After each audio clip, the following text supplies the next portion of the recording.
Mm. What's good, family? IOBA. I'm TC. Happy Friday, y'all. Happy Friday. So check this out. All day, not all day, but all morning, I was researching and checking out video and commentary on the Kyrie Irving situation with the with the Brooklyn Nets and his suspension and why he was suspended. Apparently, he retweeted a link to a documentary. The documentary is called From Hebrews to Negroes, I believe that's what it's called. And I think it's up on Amazon. But anyway, and it's supposed to have a bunch of anti-Semitic stuff in it.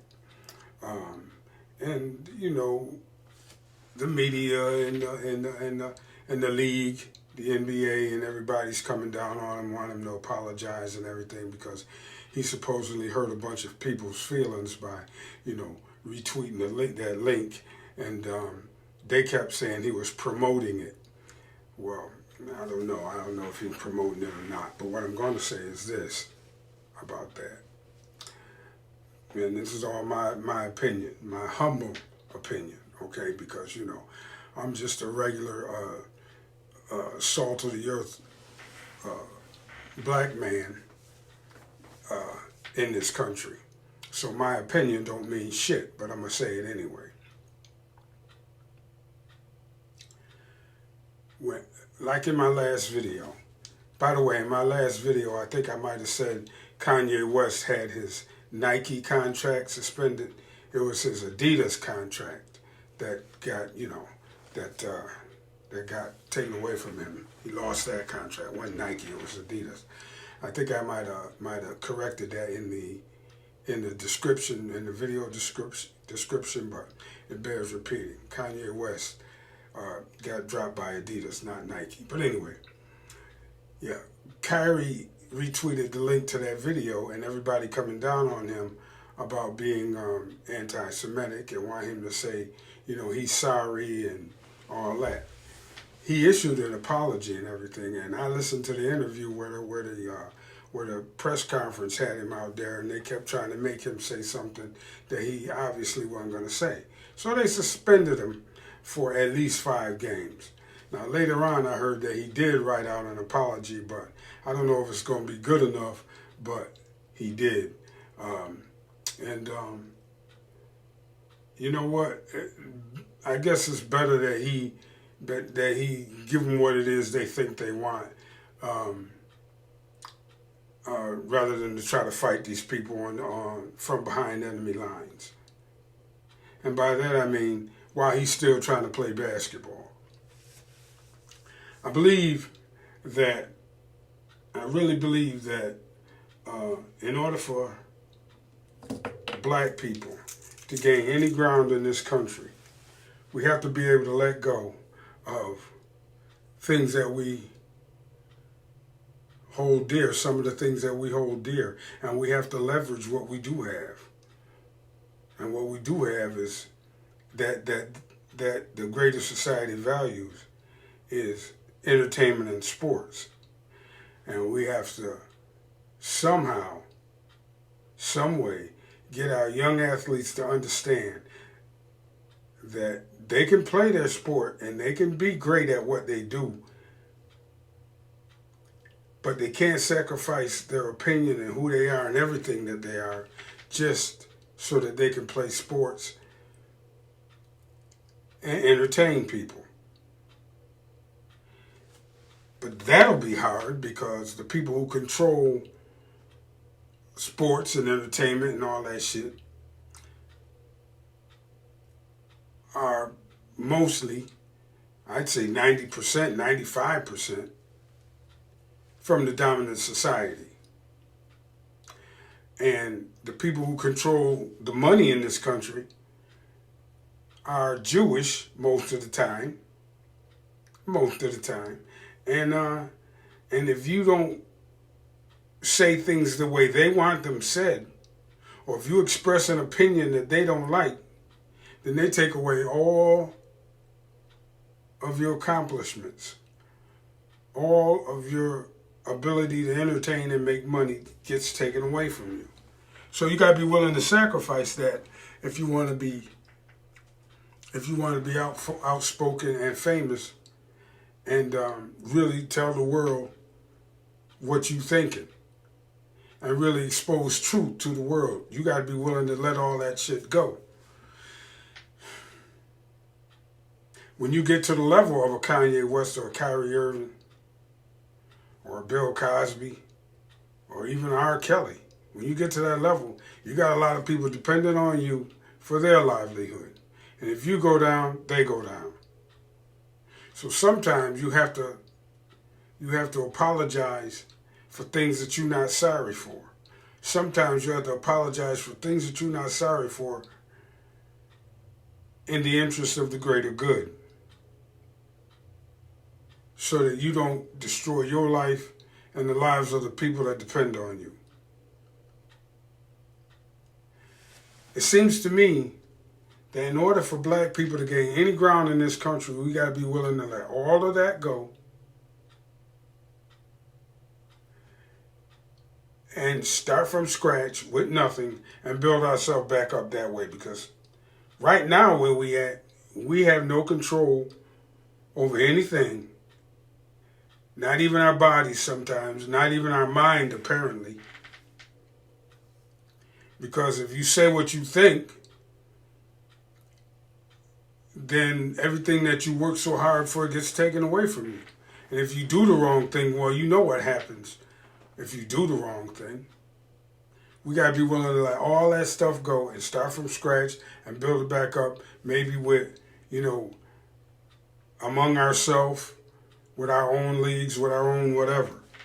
But being that the greatest society owns the airwaves too, we'll have to figure out some other way to exhibit our talent and our skills among ourselves. And we'll have to do it because we love it, and it won't be because of the money, because they control the money. But you will control your intellectual property. You'll be in charge of yourself. You'll have your dignity. You won't be beholden to somebody who can take away everything that you have just because you spoke your mind.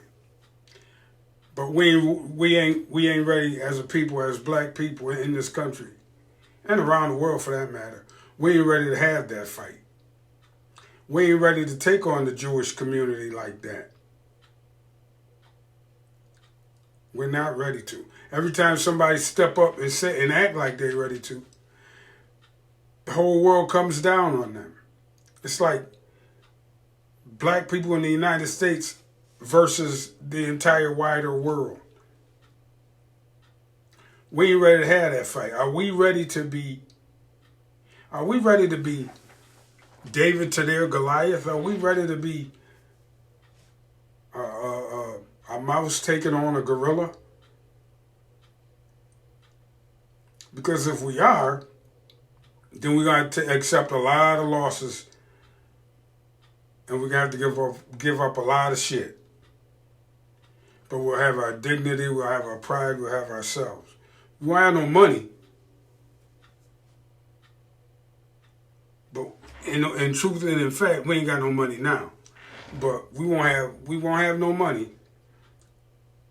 But we will have ourselves. And from that we'll have to build.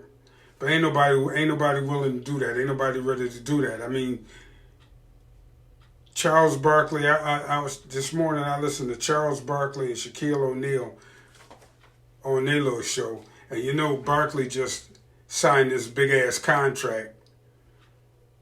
You know what I mean? With whatever fucking sports program he with. And he had Shaq on there. And they calling Kyrie Irving stupid and calling him an idiot and all of that. They're calling him stupid and they're calling him an idiot because he expressed, he retweeted that, I don't want to say expressed, he retweeted a link to a movie that is considered anti-Semitic. They calling him stupid and all that. But both of them motherfuckers is beholden to the greater society. They paid to come out and say stuff like that, and that's what they do. And until we get guys like that under control and in check, or make them irrelevant, until we do that, well, then we all just captives. Like I said in my other interview, we're all defeated. We might as well just shut the fuck up and let ourselves be brought down to the lowest rung of society. Shut the fuck up and let ourselves be brought down to the lowest rung of society. Because I tell you, I've been around a long time. And I've seen a lot of athletes who had opinions. And in the long run, the ones that take a principled stand and live by it, they wind up without all of that materialistic shit, but they wind up with their dignity. First one come to mind is Muhammad Ali. I'm young enough, old enough to remember when Muhammad Ali could talk and had opinions and wasn't afraid to take on the media. I remember when Lou Alcindor changed his name to Kareem Abdul-Jabbar and all of the fucking backlash he took. You know what I mean? I remember all these things, but the guys who took that principled stand and stood their ground, in the long run, they made out. In the long run, they won out. They lived a long life with dignity, and eventually the world had to come to terms with them. They didn't wind up with all that much money anymore. But I could tell, anyway, it looked like to me anyway, that they were living a good and decent life because they stood by their principles and didn't buckle to the pressure and say, I'm sorry, every time they expressed an opinion that a certain group of people didn't like. I tell you, and this is I'm going to close with. When we raising up our young kids and bring them up to play sports and be singers and be entertainers and artists, we got to start teaching them who they really are. We got to start teaching them to not be afraid to have an opinion, and that opinion got to be based on fact and history. And then, use your talent and use your art for the betterment of your people. You're supposed to use his or her art for the betterment and the survival and the enrichment and the empowerment of your people. That's what your art is. Whether your art is sports, whether your art is graphic arts, whether you sing, play a musical instrument, whatever you do, that's what it's supposed to be for. That you're supposed to use your art for that. You know what I mean? And stop being so goddamn materialistic, because at the end of the day, you ain't gonna have the money. The money gonna have you. And as long as the money has you, the people who control the money, they have you also. And that's where Kyrie Irving is. That's where he is. Everybody knows what the truth about Black America. Not everybody. Most people know what the truth is about Black Americans, about Black people, especially if they call themselves believe in the Bible. Excuse me. But don't nobody want to accept that truth. I don't know, and I'm really going to close here. I don't know what people's personal belief system is, but I do know that if you're going to say God chose one group of people over another group of people, then you making him or her a bigot. You turning God into a bigot. Shout out to Dr. John Henry Clark. You making him a bigot if he favors one group of people over another. And the way it stands now, that's what we supposed to accept. that these people who run the red media are God's chosen people. Never mind how many people get murked over in Gaza and in Israel. Never mind that Kanye West told the truth. Never mind that Kyrie Irving didn't do nothing except post a link to a video. Now everybody got their drawers in a bunch.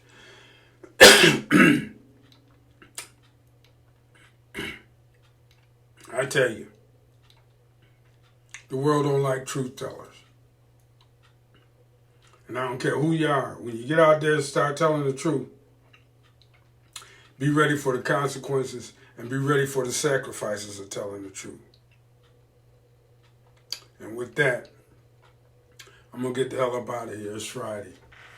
Y'all don't forget to hit the thumbs up button for me. I'm trying to get my 150 subscribers by, I want to say, Christmas time. And subscribe to the channel for me. Help me out with that. I'd much appreciate it. I'm just out here, trying to get my opinion out there, trying to bring a little bit of common sense to all this shit and try to simplify some of this stuff, Oh, before I go, I'm going to say this. He tweeted some, Kyrie Irving retweeted some stuff that Alex Jones supposedly had said back in the 90s. Back in the 90s, Alex Jones was saying all that shit before he went crazy. Because if you do a little bit of research, back then, he wasn't lying. He went a little crazy when he started talking that shit about Sandy Hook.